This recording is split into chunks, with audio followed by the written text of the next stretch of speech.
Kristo Yezu akuzwe. Nitwa Ndagijimana Innocent,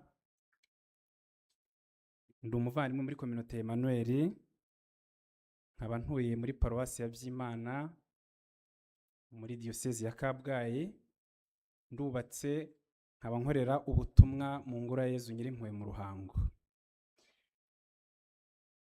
Uyu munsi ni umunsi wa gatanu turi mu gisingizo cya Yeriko, aho turi gushimira Imana ariko kandi tunayisaba kugira ngo ibikuta byatunaniye yo ifite ububasha ibashe kubyigizayo. Dufite insanganyamatsiko rusange ijyanye n'ihumurizwa, ni njye ubahumuriza. Ariko uyu munsi aho tugeze, Nyagasani arashaka kurenzaho akabishyira mu bikorwa.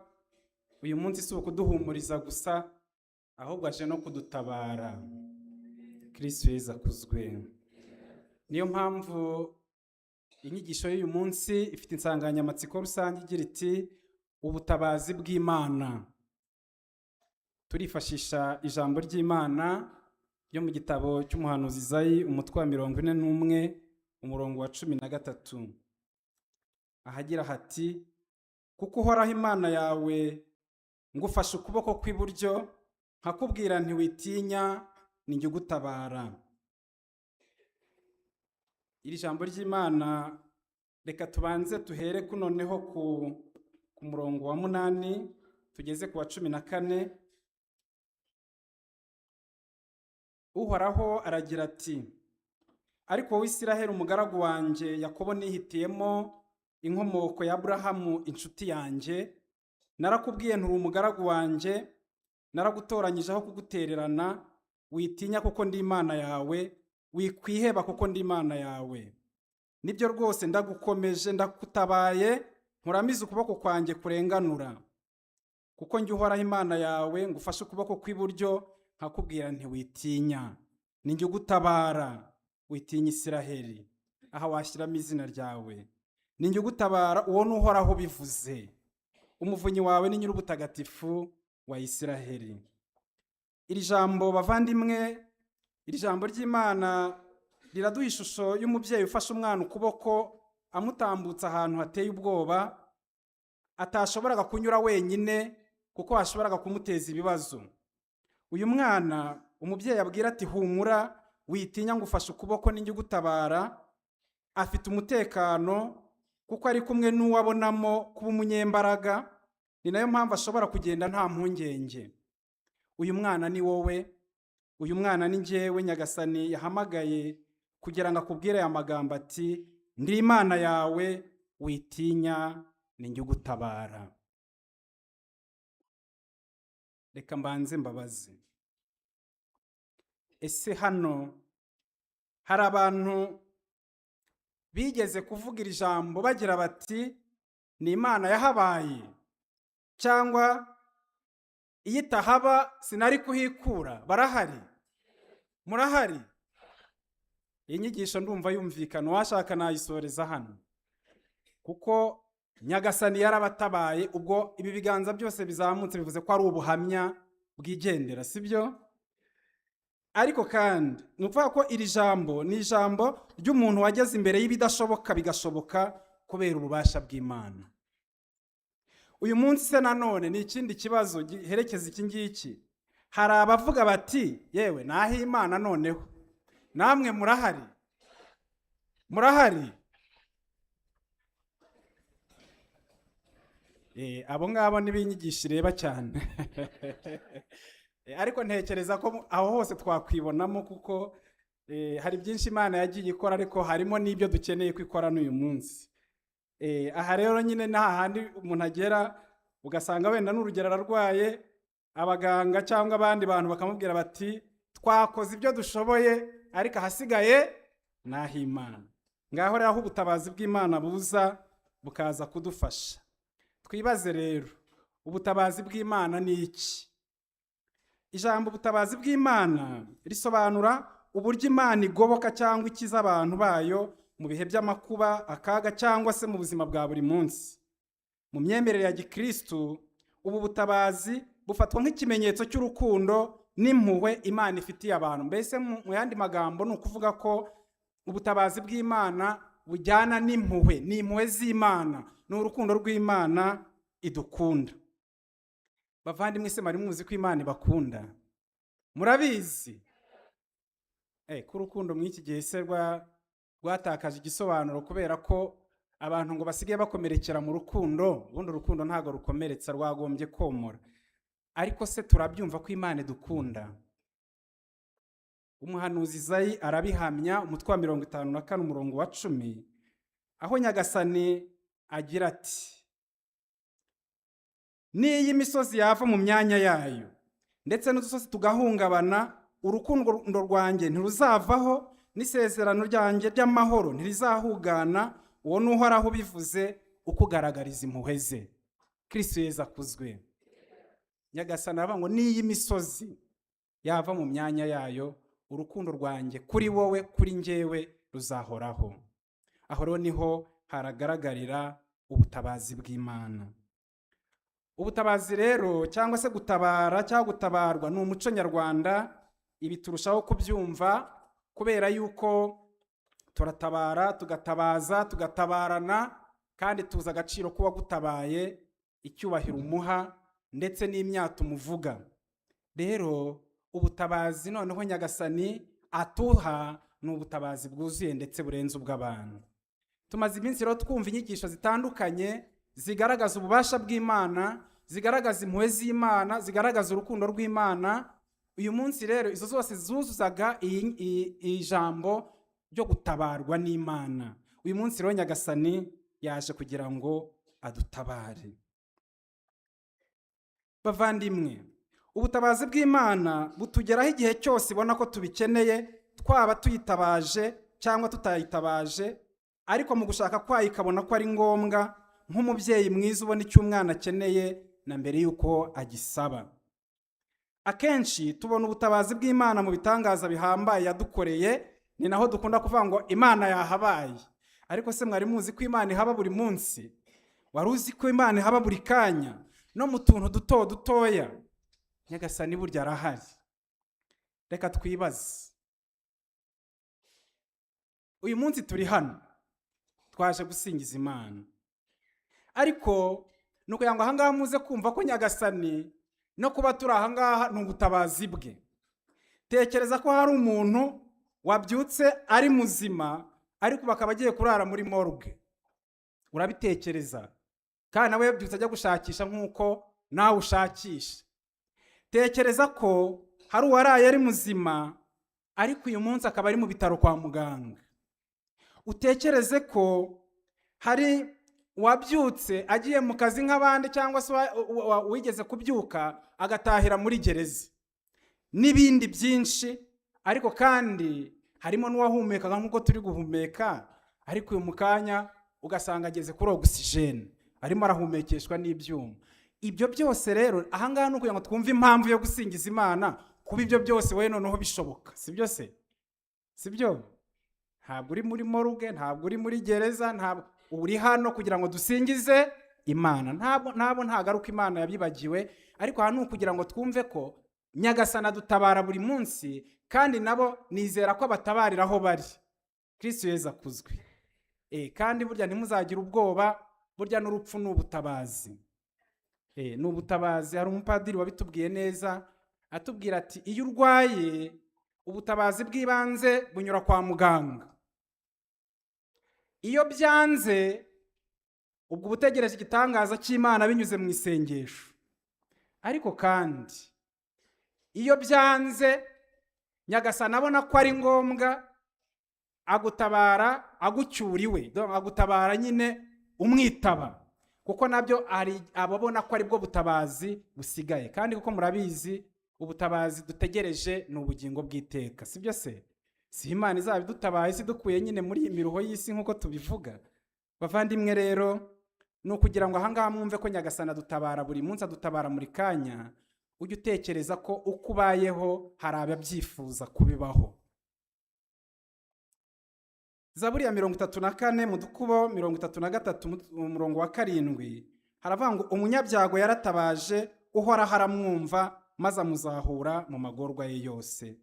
Abo banyabyago rero ni twebwe, abo banyabyago uhoraho yumva ni twebwe, ni njyewe, ni wowe.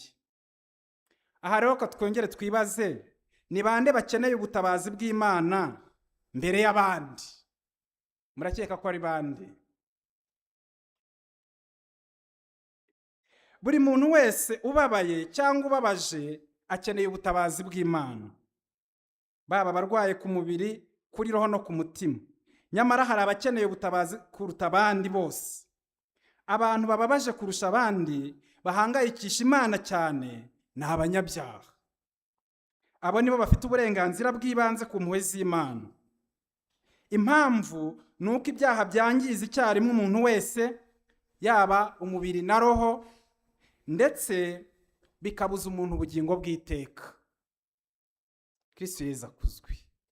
Ariko uzi kuba muri iyi si ku mugani wa Yesu ugatunga iby'isi yose ukagera gute, ariko ukazabura ubugingo bw'iteka? Abivuga kuri Yuda avuga ngo icyo gihe uburutwa n'utaragize ate, n'utaravutse. Aha rero Nyagasani niyo mpamvu aza kudutabara, kuko turi abanyabyaha. Rero ni ukuvuga ko twese dukeneye ubutabazi, kuko si impamya ko ntawe utibona muri iki cyiciro. Yesu ubwe yarabitubwiye agira ati, erega sinazanywe no guhamagara intungane, ahubwo abanyabyaha. Evanjili ya Matayo umutwe wa 9 umurongo wa 13. Kandi ntatinya kugaragaza ko ibyishimo by'ijuru ari uguhinduka k'umunyabyaha, aho agira ati, ndabibabwiye nguko ko umunyabyaha umwe wisubiraho azatera ibyishimo mu ijuru birenze iby'intungane 99 zidakeneye kwisubiraho. Evanjili ya Luka umutwe wa 15 umurongo wa 7. Ndetse ni nabyo yabwiye mutagatifu Mama Faustina mu kanyamakuru ke nomero 367 agira ati, umutima wanjye usendereye impuhwe nyinshi ufitiye abantu, by'umwihariko abanyabyaha.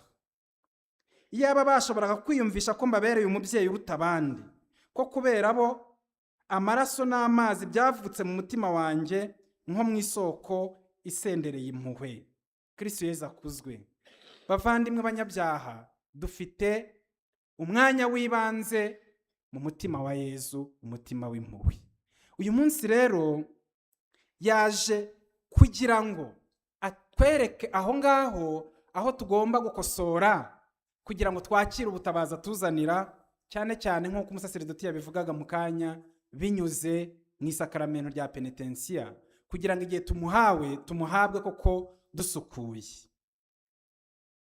Yesu rero utwereka agaciro k'umunyabyaha. Tuzi ko yatabaye umugore wafashwe asambana, itegeko ryamukatiraga igihano cy'urupfu, ariko Nyagasani urenza amategeko yose akoresha itegeko ry'urukundo aramutabara, kandi bimubera impamvu yo guhinduka. Ibyo tubisanga mu Evanjili ya Yohani umutwe wa 8. Akenshi rero tuza mu isengesho nk'iri tuje kwisabira ibijyanye n'ibibazo by'uburwayi bw'umubiri n'ibindi bibazo bisanzwe byo mu buzima, ariko tukibagirwa uburwayi bwa roho. Gusaba gukira ingeso mbi numva ari wo mwanya w'ibanze twagombye guha isengesho, ibindi Nyagasani arabikora. Hari igihe Imana ibona ko dukeneye gukira kuri roho kugira ngo dukire no ku mubiri. Ibi twabifashwamo n'ubu buhamya. Ni umusore wakoze icyaha cy'ubusambanyi igihe kirekire, aza kwandura sida. Yaje rero gukora urugendo rwo guhinduka, maze urwo rugendo yarukoze agiye nyine gushaka, yari ageze igihe cyo gushaka. Nuko amaze guhinduka, icyo cyaha amaze kugisohokamo, Imana imukiza ya sida. Ubwo buhamya butanga bwankoze ku mutima. Yavuga ko abantu bari bamuzi banze kubyemera, bahamupimye inshuro nyinshi zishoboka, ariko icyo gihe yabutanze ari kumwe n'umugore we n'abana, n'umugore abihamya. Kristo Yesu akuzwe. Wasanga indwara yawe ikeneye kubanza gukira kuri roho cyangwa ibibazo byawe, kugira ngo Nyagasani aguhe ibindi, kuko icyo akeneye ni roho yawe kuruta wenda ibindi, kuko tugomba kubanza kumenya iby'agaciro.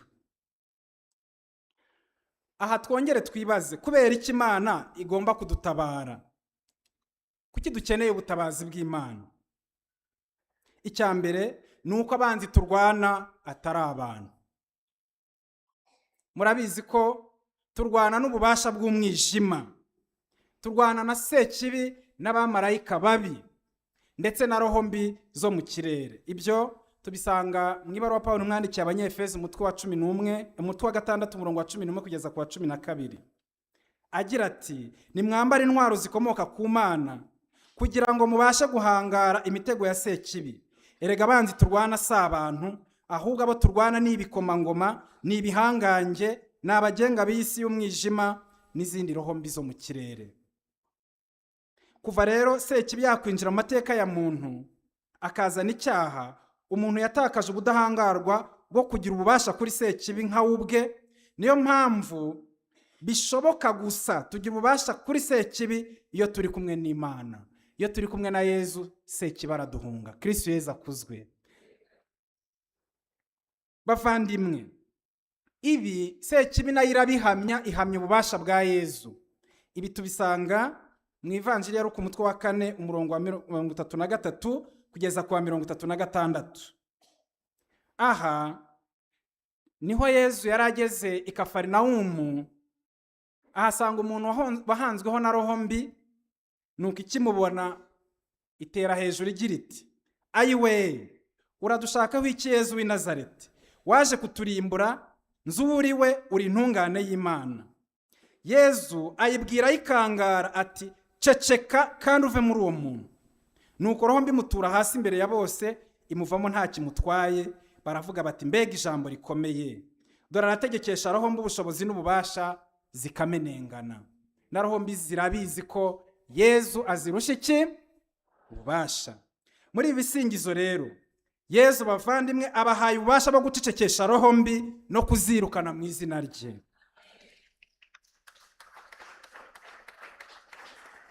Abahaye ububasha bwo kwirukana roho mbi z'abarangi, roho mbi z'abazimu, za karande z'uruhererekane rw'umuryango, roho mbi z'abarozi, roho mbi z'abapfumu, roho mbi igitero, roho mbi ziteza uburwayi budasobanutse, zibuza abantu gushaka, izibuza abantu kubyara, ziteza imyiryane mu ngo z'abashakanye, ziteza amacakubiri n'intambara, roho mbi ziteza ibyaha bikomeye, zigateza ubwoba, zigateza ibyago, izituma abantu batukwemera, n'izizana inyigisho z'ubuyobe n'ibindi, n'izitwaza ikoranabuhanga n'ibindi. Yezu azirukane mu izina rye. Izo roho mbi zive mu ngo zacu, izo roho mbi zive mu bacu, kandi zive no mu bihugu byacu. Bavandimwe, ibyo byose tubitegeka mu izina rya Yezu. Ububasha bwa Yezu rero budutsindire izo sekibi, kandi tuzicecekeshe dukoresheje ijambo ry'Imana nk'uko nawe yabikoraga. Bavandimwe rero, muhumure, Yezu arahari. Muhumure, Yezu arabakunda. Yezu arakomeye. Yezu afite ububasha.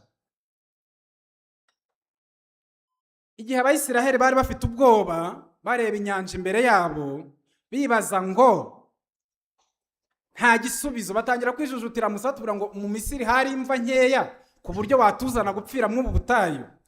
Ariko Musa yarababwiye ati: mwigira ubwoba, nimukomere maze muze kwirebera uko Uhoraho abarokora uyu munsi. Koko rero Abanyamisiri muruzi none, ntabwo muzongera kubabona ukundi. Uhoraho ubwe ni uri burwane mu kigwi cyanyu, naho mwebwe mwigaramiye. Bavandimwe, Nyagasani muri ibi bisingizo aje kurwana mu kigwi cyanyu. Nyagasani aje gutsinda. Ibyo tubisanga mu gitabo cy'Imuka Misiri umutwe wa 14 kumuva ku murongo wa 10 kugeza ku mutwe wa 15 umurongo wa 2 kugeza ku wa 3. Ahangaha niho Abayisiraheli bamaze kubona ukuntu koko Nyagasani abikoze, ngo basingije Imana, bararirimba bagira bati: Uhoraho niwe mbaraga zanjye, niwe ndirimba, niwe wankijije, niwe Mana yanjye, reka musingize, niwe Imana ya data, reka mushimagize. Uhoraho ni intwari ku rugamba, izina rye ni Uhoraho. Icyampa iki gisingizo kikaba icya buri wese. Mwe kugira ubwoba, turi kumwe n'Imana kandi turwanira arakomeye. Ibi tubisanga mu gitabo cy'umuhanuzi Yeremiya umutwe wa 50 umurongo wa 34. Haragira hati: Uhoraho umugaba w'ingabo avuze atya: Abayisiraheli n'Abayuda barashikamiwe, ntawe ubababarira, abajyanywe mu munyago barabakomeje, ntibashaka kubarekura. ariko kandi n'ubarwanirira arakomeye. Uhoraho umugaba w'ingabo niwe zina rye, niryo zina rye. Arabarwanaho akomeje kugira ngo agarure ihumure mu gihugu kandi akangaranye abaturage b'i Babuloni. Vuga ngo undwanirira arakomeye. Uhoraho niryo zina rye. Amen. Aleluya.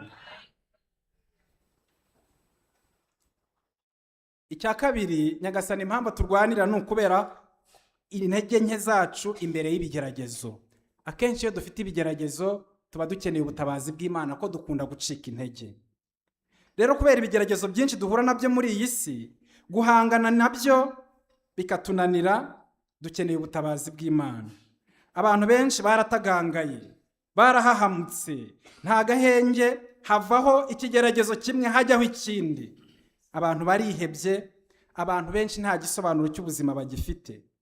Hari abumva barananiwe no gusenga kuko bumva baravuze menshi kandi bakabona nta kigenda. Bagakeka ko Imana yananiwe ibyabo, bagakeka ko Yezu yisinziriye. Oya, Yezu ari maso. Bavandimwe, hari naho bigera n'intwari zigacika intege. Yobu ni urugero rwiza rw'ibigeragezo yahuye nabyo, tuhura nabyo, ariko kandi yarabanje ararwarwanya, asingiza Imana mu bigeragezo. Ariko iyo tugeze mu gitabo cya Yobu umutwe wa 3, tuhasanga atangiye kuvuma umunsi yasamweho nijoro n'umunsi yavutseho. Bavandimwe, natwara aho tugera tukavuma iminsi twavutseho, ariko uyu munsi Nyagasani arakubwira ngo komera, humura, kandi muzi ko Yobu byarangiye neza. Namwe rero mukomere. Mwe mwumvaga muhinda kwiyahura, mwe mwumvaga ubuzima bo nta cyanga, Nyagasani uyu munsi aje kubushyiramo icyanga nitumwemerera. Eliya agenda urugendo mu butayu, cyagiye ahunga Yezabeli. Yageze ahantu ngo akoze urugendo rw'umunsi umwe, yumva arananiwe, yicara munsi y'igiti cyari cyonyine ngo yisabira kwipfira. Avuga ati ntacyo ngishoboye, noneho arahakira ubuzima bwanjye kuko ntaruta abasokuruza banjye. Uko aryamye munsi y'igiti arasinzira. Umumarayika araza amukora, aramubwira ati byuka urye. Ararya, aranywa, hanyuma arongera araryama. Umumarayika wahora aragaruka amukora, aramubwira ati byuka urye kuko ugifite urugendo rurerure. Eliya arahaguruka, ararya kandi aranywa, hanyuma amaze kumva ahembutse, agenda iminsi 40 n'amajoro 40 kugera i Horebu, umusozi w'Imana. Ibyo tubisanga mu gitabo cya mbere cy'Abami umutwe wa 19 umurongo wa 4 kugeza ku wa 8. Bavandimwe, birashoboka ko wumva umaze kunanirwa. We wumvaga icyaruta ari ugupfa ukavaho. We watangiye urwo rugendo ariko ukumva urananiwe. Nyagasani arimo arakubwira ngo haguruka, byuka. Urugendo rw'ubuzima ruracyari rurerure, ariko kandi turi kumwe. Nyagasani yagendanye na Eliya, muzi ko urugendo rwe rwanarangiye neza, amuzamuye amujyana mu ijuru. Bavandimwe rero, natwe urugendo rwacu rwo kwitagatifuza ruracyahari. Ntago ari igihe cyo gusinzira, ni igihe cyo kumva ko Nyagasani atwoherereje ubutabazi bwe. Ashobora kunyura mu bantu, ashobora kohereza umumarayika we, tugira abamarayika barinzi, ashobora kohereza ububasha bwe, ariko twumve ko iki ari igihe cyo guhaguruka tukakira urukundo rw'Imana. Icya gatatu gituma Imana idutabara ni ukubera isezerano ryayo yatugiriye. Zaburi ya 89 ku murongo wa 34 kugeza ku wa 35 haragira hati, ariko sinzamunyaga impuhwe zanjye kandi sinzahemuka ku isezerano ryanjye. Sinzahuganya isezerano ryanjye kandi sinzisubira ku byo navuze. Icyo Nyagasani yakuvuzeho ntago azisubira. Mu isezerano rya kera murabizi ko Imana yagiriraga umuryango wayo impuhwe, yawutabaraga kubera isezerano yagiriye abasokuruza. Bashoboraga gukora n'ibyaha bikomeye ndetse ikagera naho yiyemeza kubatsemba, ariko Musa yayibutse isezerano igahita ibababarira. Kristo Yezu akuzwe. Uyu munsi rero mu isezerano cyo twe dufite amahirwe ko isezerano ryacu rishingiye ku maraso, urupfu n'izuka bya Yezu Kristo. Kwa amaraso yatumeneye niyo yadutwikiriye, niyo turonkamo isezerano rye, kandi ni isezerano tuzabaho ubuziraherezo. Duhumure rero, Yezu arahari. Bavandimwe, Yezu arahari mu Eucharistia. umusaseredoti yabitubwiyeho bihagije, ariko reka mbaho ubuhamya kugira ngo mwumve ko koko Yezu atwiyereka, ndetse rimwe na rimwe anyuze no mu bashobora kuba batamwumvaga ko ari mu Karisitiya.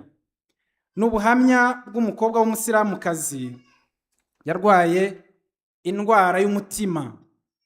Umutima ugera ku rwego rwa nyuma, kuko yarivuje ahashoboka hose yari ashoboye kugera, noneho bigera ahantu bamuganga umwe aramwongorera, muzi ko bari ibanga, ariko hari uwamugiriye inama nyine, wamubonye aramubwira ati mva rero genda ahasigaye n'ah'Imana, nyine kwa kundi navuze. Ubwo murumva icyo yari ashatse kuvuga. Nuko aragenda araryama, amara igihe kirekire ikirenze umwaka aryamye adashobora kubyuka aho ari. Ubwo barebaga ku jisho nyine ngo barebe ko icyari gisigaye ni ukwitaba Imana. Umunsi umwe rero umuvandimwe wasengeraga mu Ruhango aragenda abwira, ari inshuti y'uwo muryango, abwira nyina atari uyu mwana wazamumpaye nkamushyira Yezu Nyirimpuhwe. Murumva byari igitangaza. We rero kubera kurumva ntababyumva, ariko aramubwira ati se ko namwe mubona ko yenda gupfa, yazagupfiraho mu nzira. Ubwo yarabonye urwitwazo. Unamubwira ati ntacyo n'ubundi se ko dutegereje ko apfa, namfiraho nta kibazo. Aramufata amushyira mu modoka, yari afite imodoka, aramuzana. Amaze kumuzana, wari kuwa gatandatu w'icyumweru cy'impuhwe z'Imana, amuryamisha ko ntabwo yashobora kwicara cyangwa guhaguruka, amuryamisha imbere abazi mu Ruhango hamwe imbere ya Yezu Nyirimpuhwe nyine. Aramubwira ngo rero Yezu Nyirimpuhwe nguriya umwitegereze cyane kandi umubwire gushaka gukira. Ubwo murumva wabwira uwo ari we. Ni nabwo bwa mbere hari yaramubonye.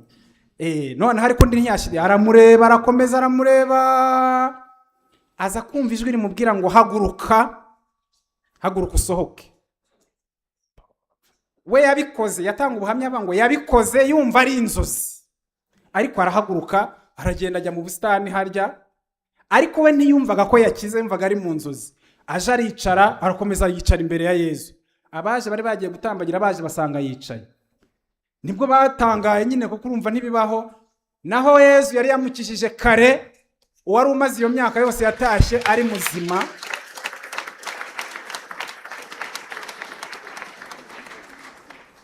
Ataha ari muzima, ndetse icyo gihe yahise ajya muri kiliziya kugira ngo ajya ngo kwajya areba Yezu wamukishije.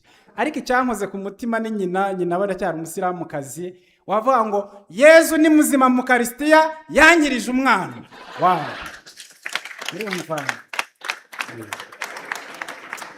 Abivuga njyewe natekerezaga njye umuhabwa, avuga ngo ariko uriya aramuhamya kuko yamukirije umwana.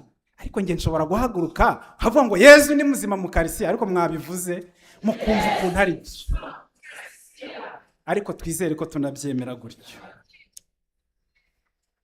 Ubutabazi bw'Imana buza mu gihe cyayo. Aha rero igihe cy'Imana twita Kairos gitandukanye n'igihe cya muntu Kronos. Ni ukuvuga ko Imana igutabara mu gihe cyayo yagennye, akenshi gitandukanye n'icyawe. Igihe cy'Imana ni igihe kitagira iherezo, cyo twakita everlasting time. Ni igihe kitagira imibare. Igihe cya muntu cyo kibamo imyaka, kibamo amasaha, kibamo iminota, ari nacyo rero dukunda kugonganiraho. Akenshi uragenda ugasanga twebwe dushaka kwinjiza Imana mu gihe cyacu, ariko twibuke ko na Yezu igihe yari ari mu murima wa Getsemani yaratakambye ati igiza y'iyi nkongoro, ariko yongeraho akantu aravuga ngo ariko ntibibe uko nshaka, ahubwo bibe uko ushaka. Ku isengesho ryose uvuga ujye wongeraho ibi ngibi, ko mu gushaka kw'Imana niho harimo igihe cyayo. Si byo se? Ko ushaka gusanga ibyo ushaka we gutangiriraho atari ibyo Imana itangiriraho, kubera ko yishaka kuguha ibyuzuye. Ariko twebwe ahangaha nahoze ntekereza, Imana ishobora kujya kugushakira amazi meza, yazi igasanga wanyoye ibiroha, ikajya kugorwa n'icyambere cyari kitaravaho cy'inyota, ikagorwa none no kujya kukuvura inzoka. Urumva ikibazo? Kandi yari igihe kukuzanira amazi meza. Cyo ni ikigereranyo nkoresheje. Hari igihe dutinda, wowe ukajya Imana ikagushaka ikakubura, igasanga wifatiye ibyemezo ko wabishyize mu gihe cyawe. Aha rero niho usanga muri kino gihe ubwira Nyagasani, hari abantu nyine bajya baza bazi no kubivuga neza, akaza akavuga ngo Nyagasani, ndashaka ko uyu mwaka urangira bigenze uku nguku, uyu munsi urangira bikoze uku nguku. Ni naho dukura kwijujuta, si byo se?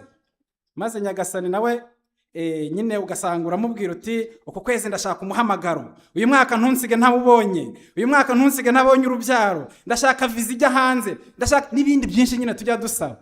Maze Nyagasani akakwihorera imyaka 2 3 igashira 5 igashira, nuko kavuga ngo Yezu ngo nje kugusezeraho, ukajya heza. Oya Nyagasani, sibyo, hari igihe akureka akazaguha ibyuzuye mu gihe cyabyo. Hari umuntu wasabaga urubyaro, bari barabuze urubyaro, noneho barivuza bihagije, ariko ubwo byari bikubise mu myaka 13. Noneho abantu bakabwira bati ariko mwivuje nabi, nimujye i Burayi bazabafasha rwose kandi biramugenda bigakemuka. Bajyayo bari bafite ubushobozi, ariko basanga ikibazo nyine cyo bashobora kubafasha ngo nukujya in vitro, bya bindi byateye. Bari abakristo baravuga ngo oya, bahita babona ko bwa bushobozi bavugaga niba bwari ubwo nk'abakristo bigishijwe, bumvise icyo Kiliziya yemera kandi yigisha, bavuga ngo Imana izaduha urubyaro kandi itanaruduha tuzakomeza tuyisingize. Yewe bavuyeyo kubera uko kwemera, hari ntekereza kubera iryo sengesho, menya bitararenze uko kwezi, nuko Nyagasani abaha kubyara koko. Bavandimwe, bishobora kugera ku myaka 13. Hari uwo Nyagasani yasanze amaze imyaka 38 yaramugaye, byasabye iminota ingahe se ngo ahaguruke. Hari uwo yasanze amaze imyaka 12 ava, we ntibyanasabye akorobasi nyinshi yamukozeho gusa. Nawe rero igihe cyose umaze mu kigeragezo, Nyagasani arakizi, kandi mu gihe cye nikigera, kuko igitangaza kibaho iyo icyo usaba gihuje no gushaka kw'Imana kandi kigahuza n'igihe cy'Imana. Aha rero Mutagatifu Visenti wa Pawulo niwe wavugaga ngo ubutabazi bw'Imana bufite igihe cyabwo, ni mucyo tubureke buze mu gihe cyabwo nyine. Aha rero nyine ikibazo tugira, dushaka nyine gushyira Imana mu gihe, ariko nk'uko utaba ufite mu gihe cyacu, ariko nk'uko utaba ufite gahunda yihutirwa saa 8, noneho ngo buri saa 4 ngo ufate urushinge rw'isaha urushyire saa 8, uvuye ngo ubwo saa 8 zirageze, sibyo?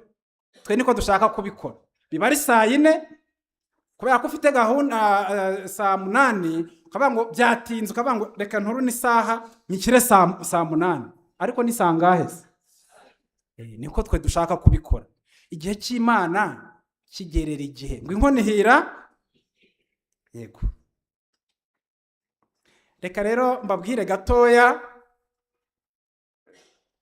ku bintu byihutisha gutabarwa kwacu. Ndagira ngo mbivugeho. Iyo mvuze ngo byihutisha, igihe cy'Imana maze kuvuga si uko igihe cyose gihora ari kirekire, sibyo ra? Ariko harimo n'inzira tunyuramo zishobora gutuma byihuta, none mbese dosiye ikihuta. Icya mbere ni ubuvugizi bw'umubyeyi Bikira Mariya.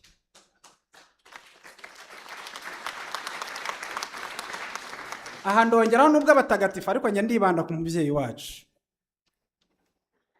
Aha niba ushaka kwihutisha rwose idosiye yawe binyuze kuri nde?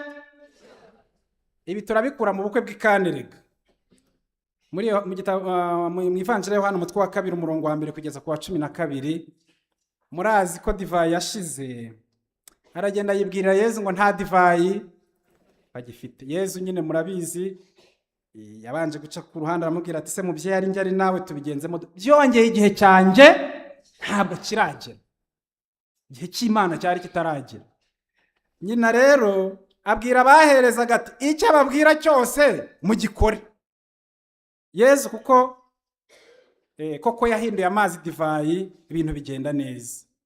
Aha rero Bikira Mariya yarazi ko Yezu ari Imana, nuko mu kwemera ko amuterera agapira, aravuga ati mpfa kuba nakubwiye, kandi uzi ko bari bafitanye isano ikomeye. Yezu yumvira Bikira Mariya. Kristo Yezu akuzwe. Maze atubura divayi akoresheje amazi. Ahangaha rero ngiye kubaha ubuhamya kugira ngo mubyumve. Reka mpere ku bwanjye. Hari umuntu nakundaga cyane, yararwaye amara imyaka 12, ku buryo isengesho rya benshi kwari ukumusabira gupfa, kuko yarababaraga cyane. Yewe nanjye nageze aho ndavuga ni Nyagasani, aho kugira ngo ababare, icyiza nuko yapfa. Ngiye kubona mbona ntapfuye. Hari ukuntu usabira umuntu, nawe reba aho ugera gusabira umuntu urupfu ariko akanga gupfara. Nuko mbonye yanze gupfa rero, nibuka ko atararwara yakundaga ishapure, kuvuga ishapure buri munsi, kandi nanjye numva nicyo twakuze dutozwa. Icyo gihe numvise Roho Mutagatifu anyongorera kumuvugira rozari. Ntabwo byari binyoroheye, birumvikana, kenshi na kenshi muzi ko bitoroshye nyine, ariko nabonye ko ibitoroshye ari byo bivamo nyine ibikomeye, si byo se? Dukunda ibyoroshye kandi nta kivamo. Icyo gihe rero nihaye gahunda yo kuvuga rozari buri munsi, ariko ndabahamiriza ko mu mezi 3 gusa yari amaze gukira.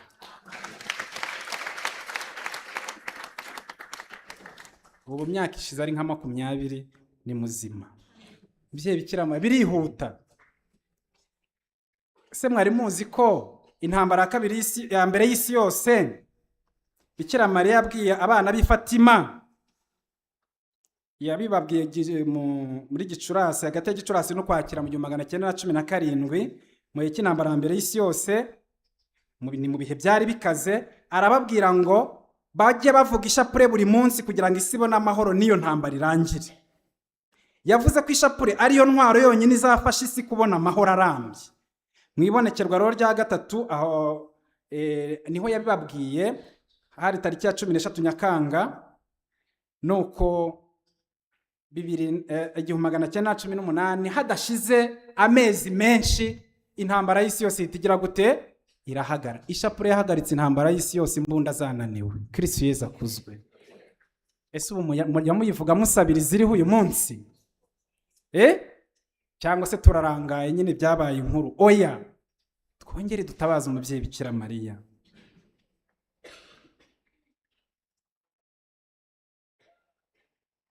Ubundi buhamya.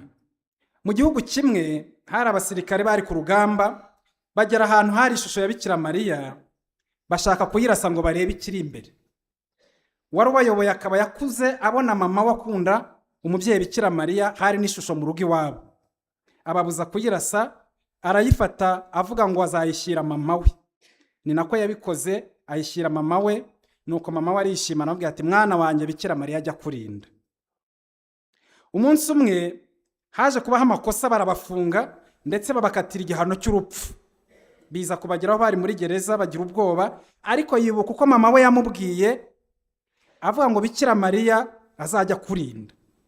Nuko rero asenga agira ati umva rero mubyeyi Bikira Mariya, urabizi ko bari bagiye kukurasa nkagutabara, nkagushyikiriza mama uri muzima ntacyo wabaye. None rero nanjye ndagusabye ngo uzansubize mama ndi muzima, dore ko bankatiye urwo gupfa.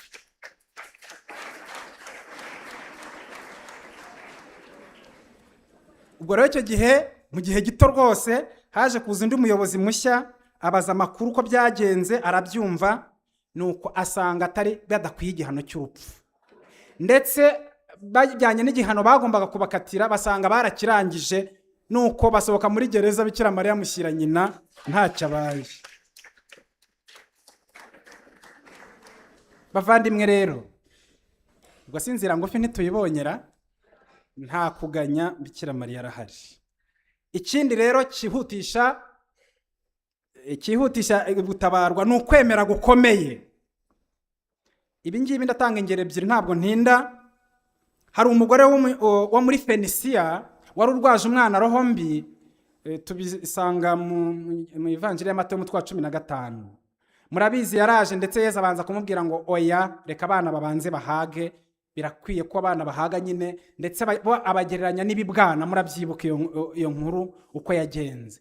Ariko umugore avuga ngo n'ibibwana birya utuvungukira twavuye ku meza yabashebuje. Yesu ntabwo yihishiriye. Yesu avuga ati wa mugore, ukwemera kwawe kurakomeye, ngiriye ibyo uvuze, genda umwana wawe arakira. Koko agiye asanga umwana yakize. Mwabyumvise? Yihutishije igitangaza. Namwe rero ukwemera gukomeye kwihutisha ubutabazi bw'Imana.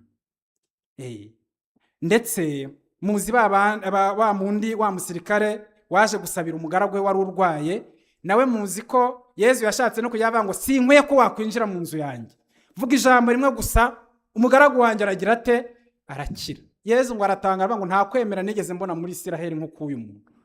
Nuko nyine ahita amukiza, akiza uwo mwana, twavuga ngo amukiza distance, atiriwe agerayo koko, ko yemeraga ububasha bwa Yesu. Icyazana ngo natwe twemere ububasha bwa Yesu, tugire ukwemera. Kristo Yesu akuzwe. Bavandimwe rero, muri ibi bisingizo tugiye kujyamo, twumve ko Nyagasani wavuze ko aje kudutabara, nyine yaje kudutabara. Twemera ubutabazi bwe, twemera dukize, twemera duha imbaraga. Kristo Yesu akuzwe. Uyu munsi koko tugira ibisingizo bikomeye kandi koko byumvikana. Ndagira ngo dufate uyu mugambi twumva icyo Nyagasani atubwiye muri Izayi umutwe wa 43. Nyagasani aduhaye isezerano muri ibi bisingizo. Aragira ati, ariko noneho uwo n'Uhoraho ubivuze, uwakuremye wowe Yakobo, uwaguhanze Isiraheli, agize ati, witinya kuko nakwicunguriye. Uri uwanjye, nakwihamagariye mu izina ryawe. Nuramuka unyuze mu mazi, nzaba ndi kumwe nawe. Ukanyura mu nzuzi, ntuzarohama.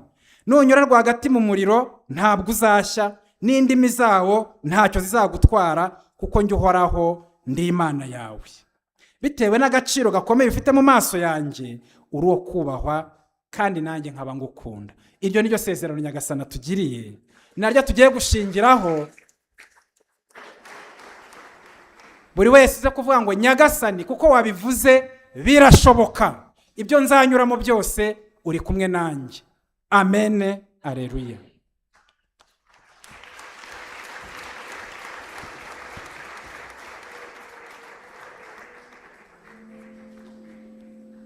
Nyagasani asingirizwe.